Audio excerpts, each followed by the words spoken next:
자, 우리 오늘 마태복음 강의를 계속 이어가도록 하겠습니다. 우리가 지난 시간에 그 성도들로서, 다시 말하면 하나님의 백성으로서, 또 천국의 자녀들로서, 또 하나님의 자녀로서 세상에서 어떻게 그리고 세상의 그 삶 속에서 살아갈 때 또한 하나님의 율법과는 어떤 관계 속에서 살아가겠느냐라고 하는 것, 그 내용 중에서 아주 중요한 것, 핵심적인 것 5가지를 말씀을 드리면서 예수님께서 우리에게 은혜를 주셨다. 그래서 그 첫 번째로 살인계명에 대해서 우리가 생각을 해봤습니다. 오늘은 이제 두 번째 가는계명에 대해서 생각을 해볼 텐데, 이것도 물론 좀 양이 좀 많기 때문에 2시간으로 나눴습니다. 물론 저는 배울 때 이것을 1시간에 다 배웠습니다. 마태복음 5장을 저희들이 지금 굉장히 오랫동안 하는데, 저는 마태복음 5장을 1시간에 다 배웠습니다. 그러면서 이제 제가 늘 그러죠. 마태복음을 제가 한 2-3번 정도 강의를 했다고. 그래서 지금 한 3번째인가 될 건데, 정확하게 기억을 못하고 3번째인가 4번째인가 그러는데, 지금 이번 같은 그런 느낌은 전혀 없었어요. 예전에는 그저 내가 배웠고, 배워서 내가 알고 있고, 그래서 이것이 진리라고 하는 것에 그 어떤 그 즐거움과 기쁨, 그리고 그 어떤 자신감, 이런 것 속에서 살아서, 그래서 설교하고 강의할 때 이런 느낌은 없었는데, 이번에는 좀 많이 달라요.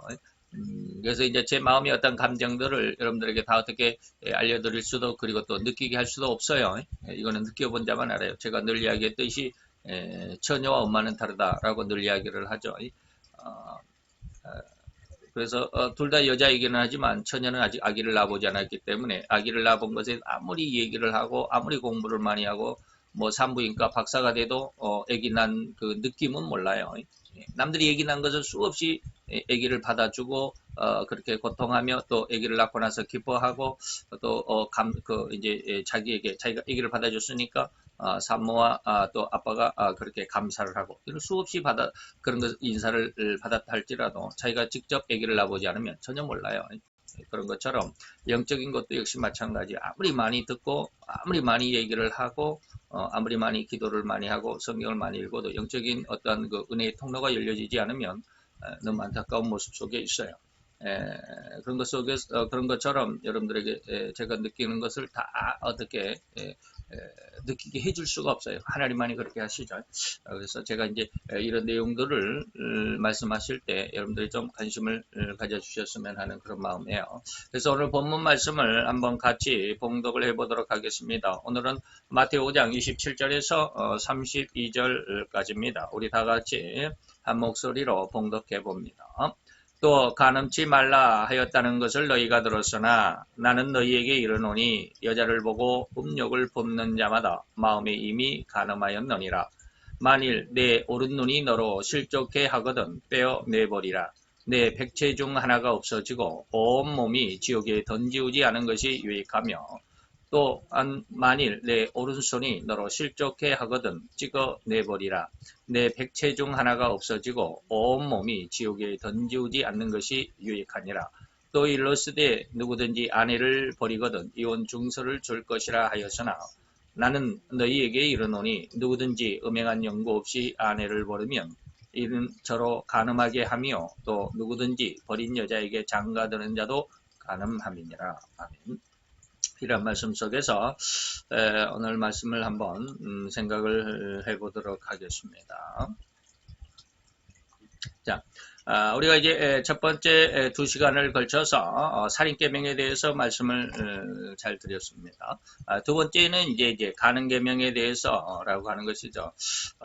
제가 이제 계속 이 교재가 한 30년 전에 이미 작성이 되어 있는 것이다라고 가끔 이야기를 하고 그러는데, 이런 교재를 지금 계속해서 요즘에 받는 은혜, 그리고 느끼는 어떤 그런 감정, 그리고 세상 속에서 우리가 어떻게 적용해야 할 것인가 라고 하는 이런 3가지 부분이 종합적으로 잘 유기적인 조화를 이루어서 말씀을 많이 조금 추가를 시키고 정리를 하고 정립을 시켜갑니다.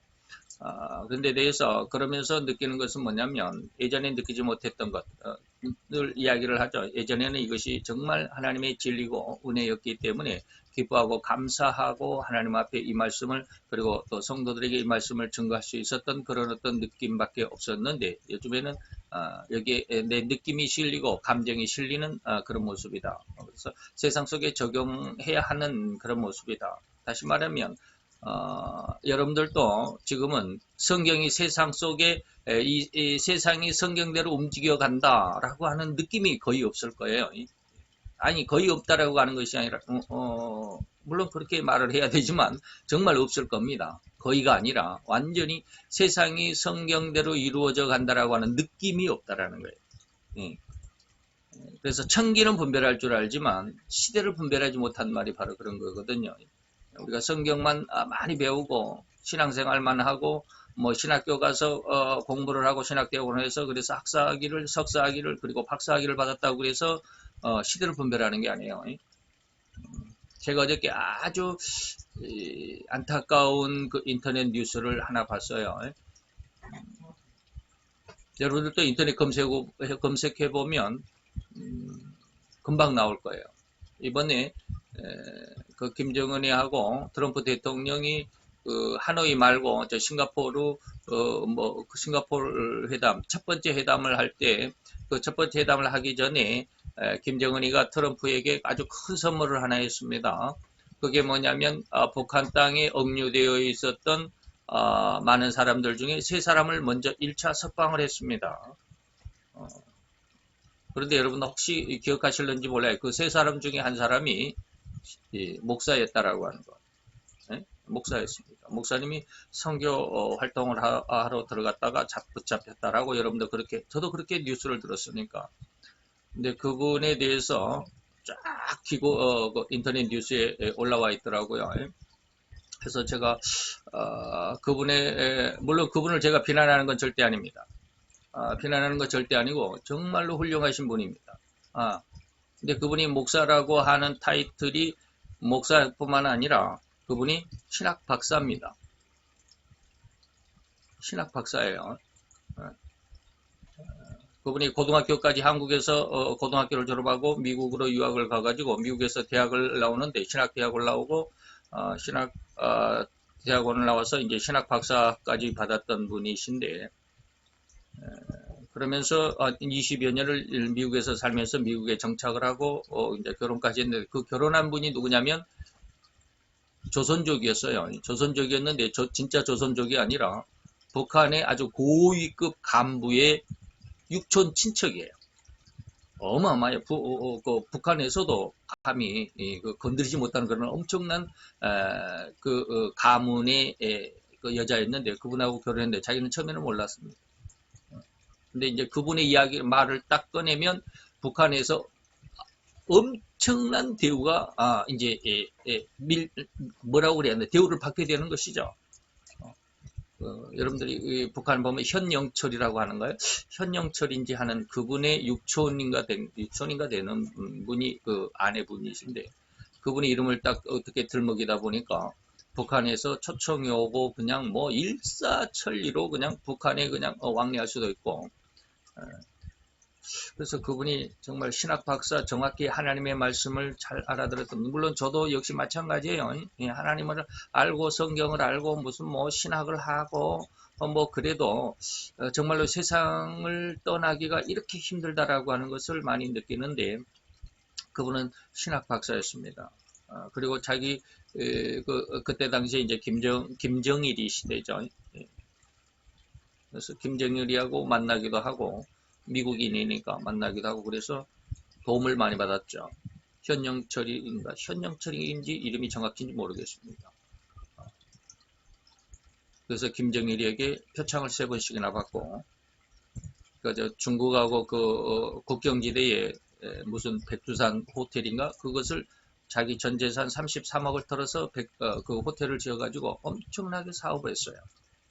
그래서 돈을 많이 벌었을 것 같은데 난 돈 번 것이 없다라고 그러던데 그렇게 하다가 보니까 미국의 이제 그 국가정보기관에서 북한하고 잘 통하니까 그분에게 접근이 가고 우리나라에서도 접근을 했습니다. 우리나라에서 접근을 했다고 그러더라고요. 그때 지금 김문수 인천시장이 누군가? 김문수라고 하는 그때 인천시장이 있었는데 그분도 김 시장도 그분에게 접촉을 시도했고 그럴 정도로 어마어마했던 사람인데 함정에 걸리죠. 그래가지고 김정일이의 시대인가 그때 숙청을 현영철인가가 숙청을 당하니까 같이 이제 엮여가지고 간첩 혐의로 붙잡히게 돼가지고 3년 만에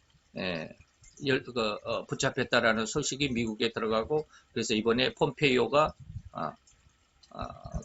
김정은이 그 어떤 그 협상 과정 속에서 그분을 석방시켜달라 해가지고 3년 반 만인가 아마 석방이 돼서 들어왔습니다. 제가 그분에 대해서 지금 이렇게 너줄하게 이야기한 것은 뭐냐면 저는 물론 그분을 따라갈 수도 없겠죠. 신학적인 어떤 면에서 신앙적인 어떤 면에서도 그럴 수도 있어요.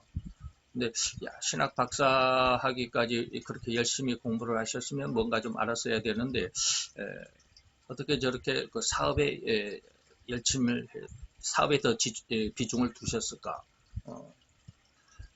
그런 안타까움. 물론 저도 역시 마찬가지로 그래요. 뭐 낱말할 필요도 없겠지만 어쨌든지 그래요. 그래서 이 신앙이라고 하는 것이 어떤 학문적인 것으로만 우리가 평가할 수 있는 것은 아니다라는 것을 다시 한번 느꼈어요. 그래서 뭐 어떤 모습 안에서 우리가 이 하나님의 말씀을 들을 때 이것이 어떤 학문적인 뭐 그분이 신학을 하고 신학 뭐 학사고 석사고 박사고 뭐 이런 것이 중요한 게 아니라 물론 그런 은혜 안에서 하나님의 성경을 보는 눈이 좀 달라지기는 하겠지만 그 속에서 내가 얼마만큼 하나님과의 교제가 이루어지느냐 성경 말씀이 어떻게 세상 속에서 지금 어느 방향 쪽으로 그리고 얼마만큼 그리고 어느 속도로 지금 어디 선까지 지금 이루어져 가고 어떻게 밀려가고 있는가라고 하는 것을 볼 수 있어야 된다라고 하는 것이죠. 그래서 이런 성경 말씀을 요즘에 계속 다시 정립을 해가면서 굉장히 많은 것들 속에서 하나님 앞에 부족한 것을 너무 많이 느낍니다. 이거 도대체 계속해서 여러분들이 이 가는 계명을 계속 이제 여러분들에게 말씀을 드리겠지만 다음 시간까지 가보면 그런 내용들이 많아요. 이건 도대체 인간이 하나님의 이 말씀을 따라갈 수 있는 말이 아니다. 어떻게 이런 것을 어떻게 인간으로서 지킬 수 있겠느냐라는 것을 아주 절실하게 느낍니다. 이제 그런 내용에서 여러분들에게 제가 늘 강조했던 것들이 밑바탕이 되어야만 이게 이해가 돼요. 그렇지 않으면 이해가 안 돼요. 자, 그런 내용들을 한번 봅시다. 둘째로 하나님의 자녀가 된 성도들이 율법을 지켜야 하는 정도를 말씀하실 때 간음에 대해서 말씀을 해주셨죠. 구약의 경우에는 실범, 다시 말하면 남녀간의 육체적인 어떤 직접적인 그런 어떤 경험이 아니면 이 말이죠. 그러면 간음이라는 것이 성립되지 않았어요. 구약에는 그는 범죄에 해당하지 않았다는 것입니다. 그러나 신약의 성도들은 이 말이에요. 신약의 성도들은 이 말이죠. 예수님께서 말할 때 너희들은 이야기했을 때 너희들은 세상의 빛이다. 너희들은 세상의 소금이다라고 말했을 때 이 너희들은 누구예요? 예수님 앞에 있는 사람들을 예수님의 말씀을 듣고 있던 그 제자들 그 사람들에게만 국한되어진 것이 아니라 오늘 우리가 성경을 받고 내가 예수님의 피로 말미암아 예수님의 십자가의 대속으로 말미암아 구원을 얻었다라고 자신 있게 입으로 고백할 수 있는 너희들 이 말이에요. 다시 말하면 신약의 성도들 이 말이에요. 신약의 성도들은 어떻게 이 간음에 대해서 지켜야 되느냐. 옛날 구약에는 그냥 실범만 직접 육체적인 교제만 없으면 그냥 절대로 이 간음 계명에는 저촉되지 않았습니다. 그러나 신약시대는 달라 이 말이에요. 신약시대는 달라. 그보다 더 잘해야 될 거 아니야 이 말이에요. 예수님의 피와 그리고 누구의 성령님의 은혜와 도움 이건 보혜사 성령님의 세례다라고 늘 말씀을 드렸습니다. 이 두 가지입니다. 예수님의 피, 십자가의 은혜와 그리고 성령님의 세례와 이 말이죠. 은혜와 도움으로 말미암아 천국을 유업으로 얻을 백성들은 실범하는 그 행위 자체뿐만 아니라 더욱더 크게 율법을 넘어서 율법의 의미까지라도 이 말이에요. 의미까지라도. 처녀 쉽게 제가 늘 이야기하고 비유 드리는 것처럼 처녀로서 끝나는 게 아니에요. 이 엄마가 돼야 된다 이게. 엄마가 돼야 된다. 아기를 낳아볼 수 있는 그런 느낌. 그 느낌을 가져야 엄마가 되는 거잖아요. 그러니까는 오늘날에는 그 율법의 어떤 그 문자적인 한계만 가지고 우리는 참 나는 내 다른 어떤 간음이 없었으니까 나는 하나님 앞에 거룩하다라고 이렇게 그 생각하는 것은 좀 그거 뭐라 그럴까? 그래서 좀 어이없는 그런 모습이다. 오늘은 그 의미까지라도 이 율법의 의미까지라도 잘 알아야 된다. 그것을 완성시켜야 된다라는 겁니다. 다시 말하면 마음에도 간음이 있고요. 눈으로도 간음을 하는 경우도 있고 손으로도 간음을 하는 경우도 있고 그리고 진정 육체적인 그 부부관계 속에서도 정결한 어떤 부부관계 이것을 넘어갈 때 이런 네 가지의 모습 안에서 우리가 간음이 이루어질 수 있다. 다시 말하면 하나님의 정확한 의도 속에 살아가지 못할 경우도 있다라고 하는 것입니다. 그래서 그러나 때때로 우리 기독교계에서 성도의 이러한 정결함을 이해하지 못하거나 예수님의 피에만 의존하고 제가 늘 이야기하죠. 예수님의 십자가에 의존해서 예수의 십자가의 대속의 은혜로만 우리가 구원을 얻었다고 생각하는 오늘날 우리 모든 기독교인들 거기서 좀 더 지나가자. 좀 더 성장해야 된다. 거기만 의존하는 것이 아니라 이어지는 성령님의 은혜를 경험하지도 알지도 못하는 상황에서는 아직은 진리 단계 신앙에 있다라고 늘 제가 말씀을 드리죠. 아직은 영의 단계 신앙을 경험하지 못한 상황에서는 다시 말하면 아직 처녀로서는 엄마를 이해하지 못해요. 그런 경험하지 못한 상황에서는 성도는 죽을 때까지 이러한 죄와 한없는 피의 전투, 피의 혈투를 벌이는 존재로 생각하기도 합니다. 이 말 이해가 됩니까? 제가 가끔 가다가 이제 뭐 다른 목사님들의 설교는 거의 듣지는 않지만 네, 교만이다라고 여러분들이 생각할 수도 있어요. 그런데 어쩌다가 한 번씩 들으면 간혹 그렇게 말씀하시는 분들이 계셔요. 우리 성도들은 죽을 때까지 이 영적인 전투를 벌이고 끝까지 우리 어떤 그 죄가 내 마음속에 들어올 때 안 된 생각이 내 마음속에 들어올 때 그리고 무엇인가 어떤 유혹을 받을 때 하나님 앞에 늘 그것에 대해서 기도하고 그것을 이길 수 있는 하나님의 은혜 성령님의 은혜와 도움을 구하는 그러한 그 신앙이 있어야 된다. 너무 참 훌륭하죠. 너무 그래야 돼요. 그래야 됩니다. 저도 거기는 100% 동감을 합니다. 그러나 거기까지만 되어서는 안 돼요. 성도는 그렇게 죽을 때까지 그렇게 그것이 영적인 혈투다라고 이렇게 말씀을 하겠죠. 이 영적인 영적인 전투만 하다가 끝나는 것이 성도가 아니다라고 저는 여러분들에게 말씀드리는 거예요. 거기에서 그쳐서는 안 돼요. 그러나 거의 많은 목사님들이 그렇게 설교를 합니다. 근데 저는 이제 지금 뭐라고 그래요? 좀 더 성장하자 이 말입니다. 거기서. 그래서 성도들 죽을 때까지 순간순간 이러한 음욕의 마음이 아지랑이처럼 자기 마음속에 피어날 적에 즉시 하나님 앞에 기도하고 자신을 그 마음의 죄로부터 이겨낼 수 있는 힘을 얻어야만 한다라고 설교하기도 합니다. 그 성도는 죽을 때까지 이러한 영적인 혈투를 벌이는 존재로 생각하게 만들기도 하고 그렇게 또한 설교를 합니다. 그러니까 성도들은 그것만 생각하는 거예요. 그런 말씀만 죽을 때까지 우리는 이 죄를 이길 수가 없는 그래서 죄가 맨날 싸우는 죽을 때까지 죄와 싸우는 그러면서 하나님의 도움을 구하는 말은 참 훌륭하기도 하죠. 하나님의 도움을 구하고 우리가 어떤 죄의 어떤 뭐랄까 죄의 도전이 오면 내 마음속에 죄의 유혹이 들어오면 엎드려서 하나님 앞에 기도하고 하나님이 이러한 죄가 나에게 내가 넘어질 것 같은데 하나님 나를 도와주세요. 하나님 성령님의 은혜로 나를 붙들어 주세요. 맞는 말인 것 같죠? 근데 저는 그것이 부족하다라고 지금 말씀드리는 거예요. 좀 더 성장해보자. 그러나 그게 아닙니다. 오늘 우리 주님이 이 자녀와 율법이라는 항목에서 5가지 죄에 대한 말씀의 의미, 제가 지금 여기서 오늘은 지난번도 그랬지만 말씀의 의미가 이 말이에요. 실제적인 것이 아니에요. 실제적인 어떤 눈으로 보이는 그런 것만 육체적인 어떤 삶 속에서만이 아니라 그 의미까지 지켜야 된다. 의미는 이렇게 성도들이 죽기까지 영적인 혈투를 벌이는 존재가 아니라 능히 이 모든 죄악의 영향 그리고 그 죄의 도전 이것에 허리만큼도 영향을 받지도 않는 마음의 유혹을 받을 수조차 없는 완전한 거룩함 그리고 또 청결함 이것에 이를 수 있다는 것을 우리 성도들에게 알려주고 싶은 마음이 지금 전 간절합니다. 저도 그것을 굉장히 추구합니다. 물론 안 되기는 해요. 지금은 아직까지는.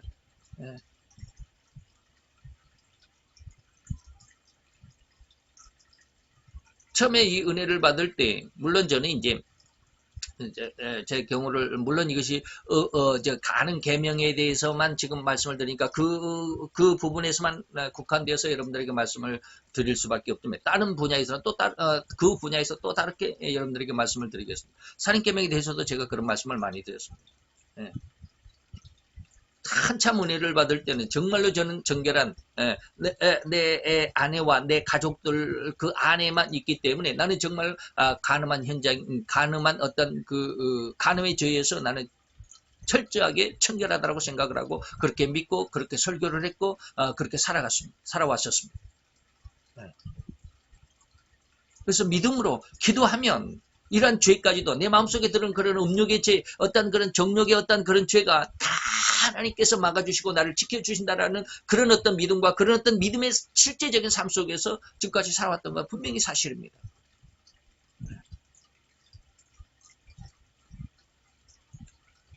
근데 요즘은 안 그래요.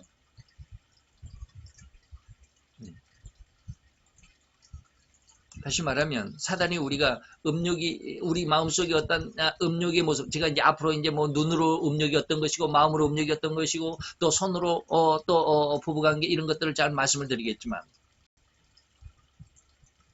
실제적으로 그렇게 했던 그런 그렇게 이런 음욕에 대해서 하나님께서 나를 지켜주신다라고 믿어왔고 그렇게 살아왔던 그런 모습들이 완전히 박살날 때가 옵니다.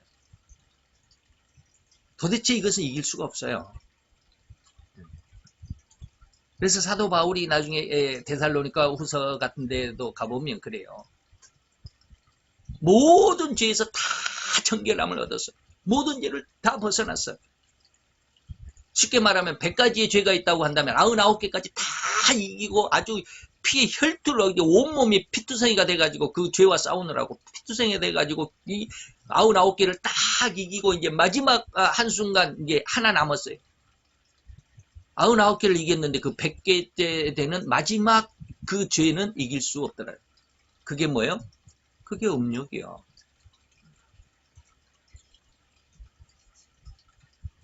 여러분들 데살로니가 후서를 한번 읽어보세요. 그것을 좀 볼 수 있어야 돼요. 그러면 그것을 아주 적나라하게 여러분들에게 말씀드리진 않겠어요. 여러분들이 느껴봐야 돼요. 예. 그래서 저는 이것을 이렇게 이기는 완전히 이 죄에 대해서 이 모든 죄악에 대해서 호리만큼도 영향도 그 도전에 대해서 호리만큼도 유혹도 받지 않는 거룩함, 완전한 거룩함 그리고 완전히 청결함 이해합니까? 이것이 뭐라고요? 저는 늘 여러분들에게 영성인이다라는 말씀으로 드립니다. 영성이라는 말로 여러분들에게 말씀드리곤 합니다. 그래서 물론 이러한 죄악들은 이미 심령이 가난해지고 애통하는 단계에서 다 해결을 받아야 된다.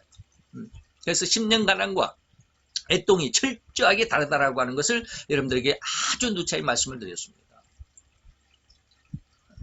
근데 거의 모든 목사님들이 심령 가난과 이 애통을 하나로 뭉쳐버리는데 절대로 그래서는 안 됩니다. 이게 10년 가난은 이미 우리는 통과했지만 애통이라는 것을 통과하기 전에는 정말로 이렇게 살아가기가 힘듭니다. 그래서 이렇게 애통의 단계까지 간 사람들은 그래서 모든 죄악에서 거룩하고 완전히 청결하고 이런 은혜까지 된 사람들은 이런 하나님의 자녀가 된 사람들에게는 아무리 같이 밤을 지새운다 할지라도 한 점의 부끄러움도 없습니다. 근데 지금 저보다 뭐 다른 여자하고 같이 한 밤에 그냥 한 방에서 지내라 그러면은 자신 없어요, 저도. 근데 예전에는 그게 자신 있다고 생각했어요. 예전에는. 정말 그래요. 아무리 누가 옆에 온다 한들 눈 하나 깜짝하지 않는다고 그렇게 생각하고 그렇게 믿었어요. 근데 요즘에는 안 그래요. 내가 너무 약한 것을 하나님 앞에 아무 절실하게 드러나요. 자신 없어요, 저는.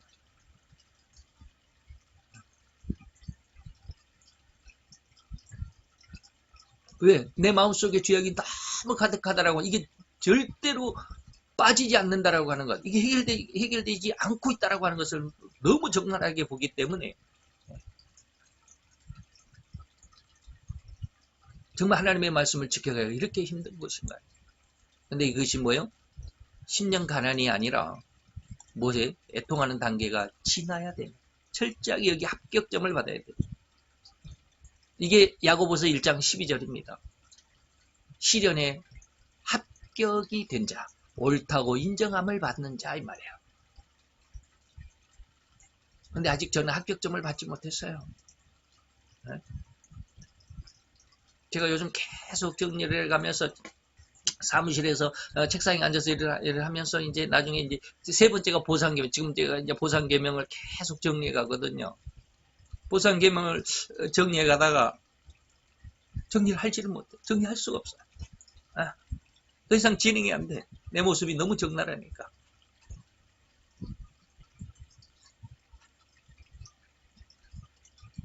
정말로 나에게 누군가가 피해를 준다고 생각할 때, 누군가가 나에게 이것을 가짜라고 나에게 죄를 뒤집어 씌울 때 그까지 다 용서를 해줘야 돼. 예수님처럼. 자기 옆구리에 창을 찌른 사람도 용서하잖아요. 못을 박는, 손에 못을 박는, 발에 못을 박는, 머리에 가시 면류관으로 가시를 씌우는 그런 사람도 다 용서해줘야 되잖아요. 억지로가 아니라 진짜로 용서를 해주는 거잖아요. 그들도 구원을 받아야 되니까. 그것을 위해서 예수님이 오셨으니까. 내가 저들을 위해서 대속제물로 왔는데 그걸 이기지 못하면 나는 구세주가 못 되는 거잖아요. 예수님 그래서 그들을 다 용서할 수 있잖아요. 그 마음이 보상계명이에요. 눈에는 눈, 이에는 이. 난 그것을 터치해야 돼. 근데 요즘에 누군가가 전화를 오고 내가 전화를 받고 누군가가 조금만 뭐 하면 정말로 마음속에 불같이 그냥 막 화가 올라와요. 아이씨. 그러다 보니까 정리가 안 되는 거야. 하나님이 이거 어떡합니까? 내가 안 되잖아요. 내 속에는 이렇게 그 감정이 있고, 내 속에는 이렇게 화가 있고, 내 속에는 정말로 관리실에서는 제가요, 제 직원이 37명이고요. 관리실 직원하고 따르니까. 관리실에서는 제가 소문난 사람이요. 보안실에 브레인이라고 소문난 사람이에요. 불과 들어간 지 이제 5개월밖에 안 됐지만, 다른 사람 제 외모를 보잖아요. 외모를 보잖아요. 제 속마음을 들여다보지 못하잖아요. 내 속이 어떻게 생겼는지 모르잖아요. 그러니까 내가 하는 어떤 실력, 이 컴퓨터를 다루는 실력이 어느 정도 되니까 다 보고는 정말로 컴퓨터 박사라고 그렇게 별명이 붙을 정도에 그 사람들 전혀 컴퓨터를 모르니까. 그래서 하나님 앞에 너무 부끄러워. 이거 뭐 벌써 이제 보상 단계까지 뭐 지금 정리를 하고 있으니까 그랬던 그 하나님 앞에 정말 죄송한 그런 모습들이 생각나서 이렇게 하는데, 애통이 지나지 않으면 절대 이거 빠지지 않습니다. 에? 제가 아까 북한의 간첩 혐의로 붙잡혔다가 이번에 트럼프에게 김정은이가 선물로 3사람 석방한 중에 한 사람이 신학 박사님이셨다라고 하는 것 말씀드렸잖아요. 나라도 지금 어쩔 수 없을 것 같아. 나도 지금 먹고 살려고 지금 아둥바둥 하잖아요. 에? 하나님의 사명을 위해서 살아가는 것보다는 먹고 살기 위해서 살아가잖아요.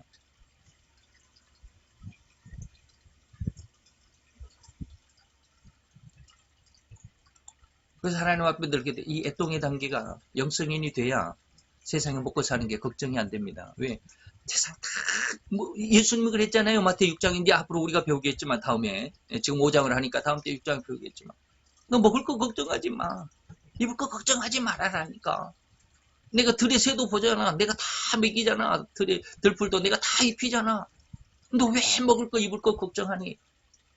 너는 먼저 그의 나라와 그의 의만 구하면 돼. 라고 말씀하시잖아요. 근데 지금 그게 안 돼요. 너무 잘 알고 있지만 안 돼요.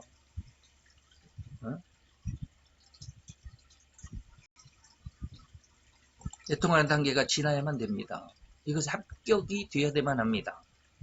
합격이 된 자가 하나님의 자녀가 된 사람들입니다. 이러한 사람들에게 아무리 같이 밤을 지새운다 할지라도 한 점의 부끄러움도 없는 정결함을 지닐 수 있는 능력을 가지게 됩니다. 그러니까 이런 능력을 없으니까, 이런 인간들은 이런 능력을 가진 사람이 없으니까 남들이 다 그냥 한밤에 지난밤에 그냥 한 방에서 지냈대 그러면 전부 다 의심할 수밖에 없잖아요. 안 그랬는데도 아니땐 굴뚝에 연기가 나잖아요, 오늘날에는. 예? 아니땐 굴뚝에 연기가 나는 게 오늘날 세상이에요. 그만큼 거짓말이 예, 세상을 완전히 장악하고 안타깝죠. 이러다가 이거 뭐야 이거 오늘 다 못하겠다. 첫 번째로 이제 우리는 그 음욕에 대해서 좀 이제 제가 감정을 좀 추스리고 좀 원고대로 좀 해보도록 하겠습니다. 음욕에 대해서 네 가지가 있는데 첫 번째가 뭡니까? 마음의 죄입니다. 마음의 음욕이죠. 동물의 피와 양심, 이것은 구약의 성도들이라고 그랬죠. 동물의 피로 말미암아 제사로 말미암아 동물의 제사, 동물 제사로 말미암아 구원함에 이르는 구약의 성도들은 직접 남의 남자나 남의 여자와 육체적인 간음만이 없으면 아무리 어떠한 마음을 품었다 할지라도 간음죄에 해당할 수 없었습니다. 실범이 아니면 그건 죄가 형성이 안 돼요.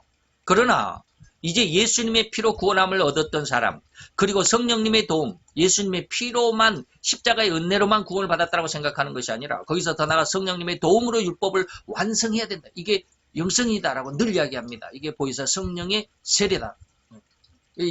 그럴 수 있는, 이렇게 완성에 이를 수 있는 능력을 소유한 신약의 성도들이 돼야 됩니다.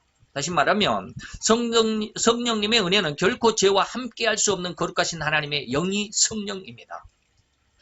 그분의 은혜는 또한 성령의 은혜를 얻은 성도 또한 죄가 전혀 있을 수 없는 거룩한 심성이 됩니다. 다시 말하면 성령을 받았는데 남과 싸운다?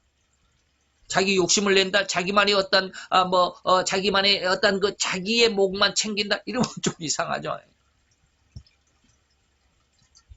성령이 거룩한, 죄가 없는 거룩한 하나님이시라고 인정을 한다면 그 성령을 받은 성도는 죄가 없어야 된다 이 말이에요. 이게 가장 논리적이잖아요. 성령 세례를 받았다라고 하는 사람들, 그래서 제가 많이 고개를 가로젓잖아요. 저는 성령 세례가 뭔 줄 알아요.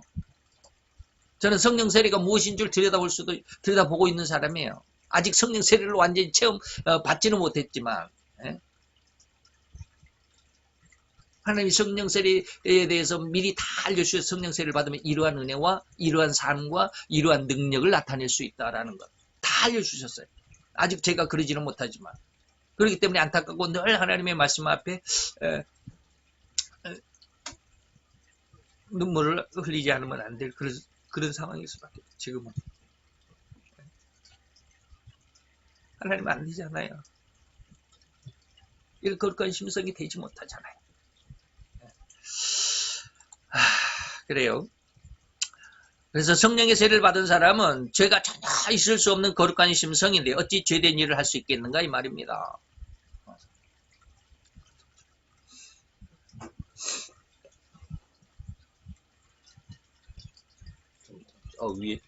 위로 올려갖고 위에다 고정을 시켜. 자, 물론 오늘날 성도들은 그럼에도 죄를 수없이 짓는 그 이면성을 가지고 있는 현실이죠. 곧 예수님의 십자가의 보혈과 그 대속의 은혜를 얻어 구원함에 천국의 생명을 얻었을지라도 아직 성령의 은혜인 성령 세례를 얻지 못하는 성도들이 너무 많습니다. 거의 대부분입니다. 거의 99.9%라고 해도 과언이 아닐 정도입니다. 이러한 상황에서는 물론 죄를 거듭해서 지을 수 있음을 물론 저도 이해합니다. 저 자신도 지금 그러니까 오늘 주님의 말씀은 바로 성령 세례까지 얻는 성도들을 의미하고 있습니다. 앞에서 애통의 단계까지 다 지내고 그래서 온유한 자가 되고 의를 사모하는 자고 그래서 긍휼히 여기는 자고 그래서 마음이 청결해지고 그래서 화평의 열매를 맺는 자들이 이런 자들에게 대해서 이런 자들은 이제 율법과 그리고 세상 살아가는 데 있어서 인간적인 어떤 관계 속에서 정치적인 어떤 모든 것 속에서 너는 이렇게 율법을 지키며 살아갈 수 있어야 된다라고 말씀하시는 게 지금 오늘 이렇게 5가지 중에 우리가 두 번째를 지금 생각해 보고 있다 이 말이에요.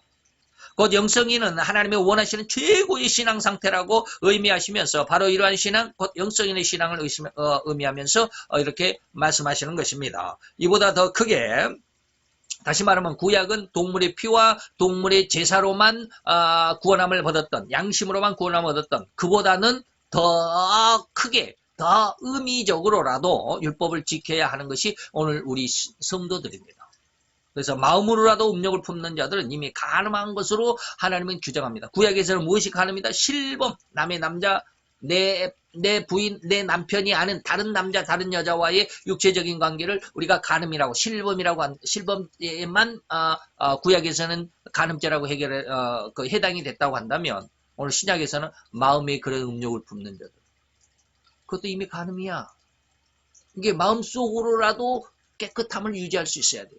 다시 말하면, 그러니까 내 마음속에 저 여자, 저 남자하고 뭐 이런 어떤 부정적인 생각이 날 때 이것을 딱 뭐 하나님의 은혜, 성령님의 도우심 기도하면서 이런 어떤 음욕의 마음, 이런 유혹의 마음을 내가 이기려고 하는 것이 아니라,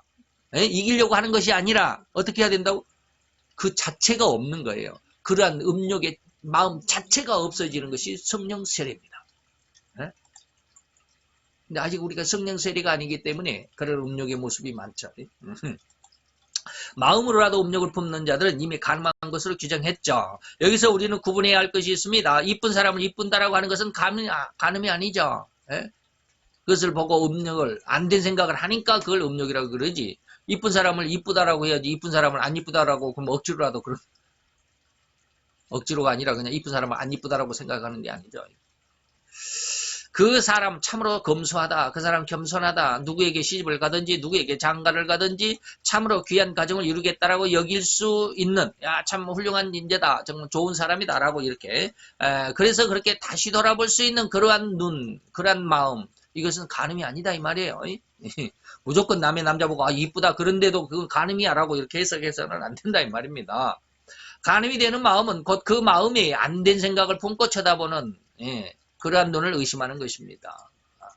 즉 오늘날 직장에서의 성희롱 그렇죠. 여러분 요즘에 지금 뭐 미투라고 하는 건 너무 온 세상 우리나라뿐만 아니라 온 세상을 지금 완전히 이거 그냥 그 뭐라 그럴까 사람들의 인격을 완전히 시궁창으로 내려꽂는 다시 말해 시궁창으로 내려꽂는 것이 처박아 버리는 것이 아니라 이미 인간의 모습이 그랬어요.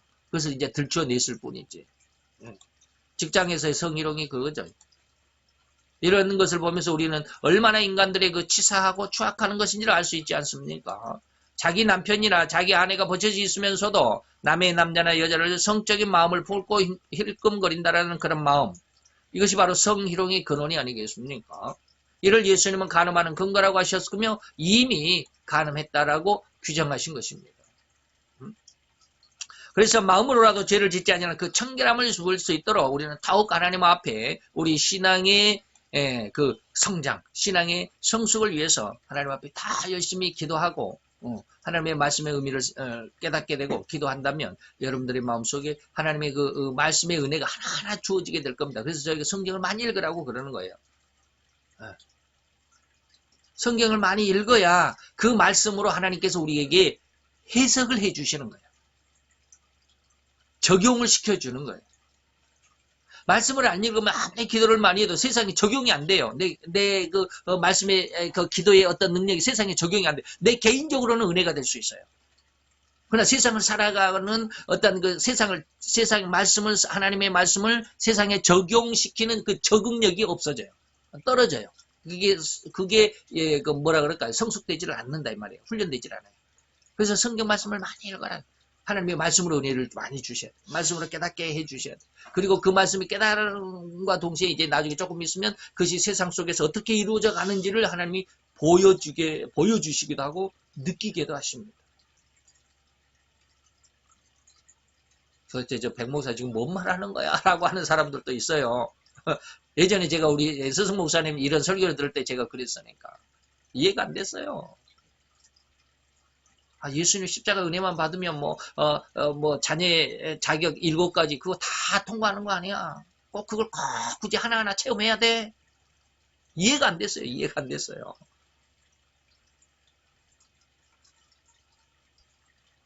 자, 이런 신앙의 상태를 지금 우리는 백학용 목사는 영성인이라고 늘 계속해서 말씀을 드리는 겁니다. 성도님들의 신앙이 바로 여기까지 성장해야만 하는 것입니다. 이것이 바로 하나님의 요구시고 하나님의 우리들에게 바라시는 바이십니다. 이 거룩한 신앙, 이 정결한 마음을 하나님이 원하셨다 이 말입니다. 이것을 위해서 예수님이 십자가에 죽으셨고 그리고 보혜사 성령님의 세례를 우리에게 주시는 겁니다. 그리고 이제 이러한 죄에서 해결을 받을 수 있는 방법은 어떤 것일까? 어떤 방법이 있을까? 예? 아, 이 죄에서 해결받을 수 있는 방법. 다시 말하면 이거 이렇게 이야기하면 그렇게 하면 되겠다라고 이제 안심할 수 있는 사람들 조금 있을 거예요. 그러나 꼭 죄를 짓고 옛날에 그런 신문 기사를 한번 읽은 적이 있어요. 옛날에 인터넷이 없었을 당시에 제가 어렸을 때 중학교나 고등학교 때는 아마 그랬을 거예요. 그 남미에 보면 그 카니발 축제가 있죠. 카니발이 축제지 뭐. 그 카니발 하는 데 있어요. 축제 하는 데 있으면 거기 그 내용을 그 신문 기사를 읽어보니까 거기에 그 카니발 하게 되면 그냥 막 그 옷을 입는 게 옷을 다 벗죠. 뭐 팬티 브라자만 차고 뭐 남자들도 막 이게 다 벌거벗고 그러죠. 그 축제 하면 그 카니발 베이비들이 많이 생긴다 그러더라고요. 그 나라에. 카니발 베이비. 축제 때 그렇게 그냥 성이 문란해지니까. 그리고 나서는 그 나라는 또 카톨릭 국가니까 또 그렇게 해가지고 그 나라에 또 전설이 있대요. 그렇게 죄를 지으면 어느 그 폭포가 있는데 저 산속에 어느 폭포가 있는데 그 산속에 가서 그 폭포에서 그 목욕을 하면 죄가 용서가 된다. 제일 큰 죄를 짓고는 그 산속으로 쫓아 들어가 가지고는 거기서 목욕 한번 하고 와갖고는 야 나는 죄 다 씻었어. 나는 죄 용서받았어. 그게 용서받는 게 아니에요. 네? 제가 여기서 이 말씀을 드리면 이제 그렇게 하면 되겠네. 죄를 짓고는 목욕하면 죄가 용서가 되겠네. 그렇게 하는 게 아니에요. 그렇게 하라는 말씀이 아니에요. 잘못했다가는 가정이 무너지는 게 바로 이 간음죄입니다. 간음죄 고백이에요. 내가 이렇게 했어. 그러면 당장에 가정이 파탄나죠. 남 앞에 수치를 당하게 됩니다. 자칫 사회적으로 매장을 당할 수도 있는 굉장히 중요한 결말이 바로 이 간음죄에 대한 모습입니다. 함부로 발설한다고 고백한답시고 이리저리 해서는 안 된다는 것입니다. 그럼 고백하지 말고 꼭 혼자만 숨기고 있어. 그래서 지금 제가 그런 이야기를 하는 거예요. 제가 좀 이 간음죄를 해결할 수 있는 방법을 말씀을 드리면 꼭 이렇게 하면 되겠네라고 그렇게 생각하지 말라는 거예요. 그 해결 방안은 뭐냐면 곧 음란의 죄는 이 음란의 죄를 해결하는 방법은 요한복음 8장입니다. 여기서 간음하다 잡혀온 여인에게 예수님이 말씀했습니다. 다시는 죄를 범치 말라. 그렇다고 죄를 범하고서는 모른 채 나는 전혀 그렇지 않다라는 식의 발뺌, 이것은 결코 옳은 신앙의 열매가 아닙니다. 그래서 예수를 좀 설렁 믿는 사람들은 지금 제가 이렇게 말씀을 드리면 그 간음죄도 해결 방법이 있네라고 그렇게 생각할 우려가 있다라고 해서 지금 방금 비유로 말씀을 드리는 거예요. 죄를 짓고 그냥 그 폭포에 가서 목욕 한번 하면 죄가 다 용서가 되고 씻겨지는 그런 식의 말씀이 아니에요. 다시는 이러한 죄악에 대한 은명의 그런 간음에 대한 그런 마음이 들지 않도록 자기의 마음을 잘 다스려야 됩니다. 물론 이것이 기도하죠. 마음이 유혹이 올 때 그것을 위해서 하나님 앞에 기도하고 그것을 이길 수 있는 성령님 앞에 기도와 성령님의 도움을 구하는 이런 것 너무 중요하다고 그랬습니다. 그러나 거기서 끝나는 것이 아니다라고 말씀을 했습니다. 그러니까 과정에서는 그게 절대로 중요합니다. 과정 그렇게 해야죠. 그러면서 결과가 그렇게 하다 보니까 결과가 뭐가 돼서 완성이 되면 하나님께서 우리들의 그런 간절한 기도와 그런 하나님 앞에 납작 엎드려서 회개하는 그런 모습 속에서 하나님께서 우리를 옳다라고 인정을 해주신다 이런 뜻입니다. 그래서 그런 마음이 들라치면 항상 하나님을 생각하며 그 사단의 유혹의 마음을 물리치도록 해야 한다라고 하는 것 절대적입니다. 이거 없이 영성이 된다? 절대로 불가능합니다. 그리고 많은 사람들이 그러시 나는 안 그러려고 했는데 저 사람이 마지막 한 번만 만나자고 해서 또 그 죄를 범하였다고 하는 이런 식의 변명 하지 말아야 합니다. 완전히 딱 끊어버려야 된다 이 말이에요. 남을 이야기하기 전에 먼저 나 자신을 잘 다스려 복종케 하는 귀한 진리의 길을 가시는 진정한 신앙이 되시기를 바랍니다. 상대를 이야기하는 것은 또 다른 죄를 그에게 더 씌우는 결과를 얻게 할 수밖에 없는 것입니다. 내가 살려고 남을 나의 용서의 대가로 삼아서는 안 된다 이 말입니다. 여기까지만 해야 되겠네요. 시간이 너무 많이 가는 것 같아요. 눈으로 가는 자도 해야 되는데 이렇게 하다 보면 시간이 너무 많이 가요. 언제든지 오늘 여기 두 가지를 먼저 네 가지 간음의 죄에 대해서 네 가지니까 오늘 마음으로 음욕, 눈의 음욕 이렇게 두 가지를 하고 다음 시간에는 이제 뭐 손으로 음욕과 부부관계 이런 것까지 해야 되는데 시간이 너무 많이 갔네요. 그래서 오늘 여기까지만 하고 눈으로 간음하는 자는 다음 시간으로 미루도록 하겠습니다. 그래서 저는 이 마태복음 5장을 1시간에 배웠는데 지금 마태복음 5장을 제가 여러분들에게 지금 강의하는데 지금 몇 시간이 걸렸는지 모르겠어요. 참으로 그렇습니다. 그래서 우리 다 하나님의 말씀의 은혜를 우리 심령 속에서 그리고 세상에 적용해 갈 수 있는 그런 모습들로 여러분들이 많이 좀 성장을 하고 기도 좀 많이 해 주시고 또 성경 말씀도 많이 읽어야 됩니다.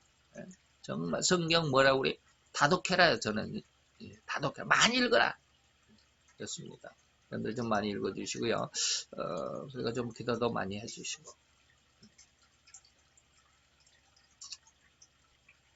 할 말은 많은데, 자, 오늘 우리가 다 같이 이 말씀, 음력의 전반적인 것과 좀 마음의 음력에 대해서 어떤 것이 죄가 되는지 다시 한번 잘 생각을 해보시면서 우리로 인해서 정결한 신앙으로 성장하는데 하나님은 우리를 어떻게 이끌어 가시는지도 여러분들이 잘 기억을 해 주셔야만 합니다.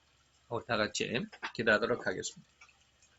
할렐루야. 주님 여호와여 주께 감사를 드리나이다. 주의 영광 앞에 있는 하나님의 귀한 아들과 딸들 위해 주님 함께 하시고 오늘도 주님 저들 속에 함께 하시는 귀한 성령의 능력의 역사가 우리로 인하여서 하나님 앞에 가장 아름답고 귀한 그래서 세상을 하나님께서 징벌하시고 세상을 하나님께서 심판하실 적에 그들의 죄에 또한 그들의 받을 재앙에 함께 동참하지 않을 수 있는 오히려 하나님의 축복과 하나님의 칭찬 속에 아버지 우리가 분리되고 구분되어 갈 수 있는 귀한 신앙의 성장함으로 하나님 우리로 인도하여 주옵소서. 우리 또한 그 신앙 안에 함께 할 수 있도록 아버지 우리의 마음의 결심이 그리고 또 우리의 신앙의 결단이 그리고 아버지의 말씀의 깊은 은혜와 감사가 넘쳐나는 하나님의 귀한 아들과 딸들이 되게 도와 주옵소서.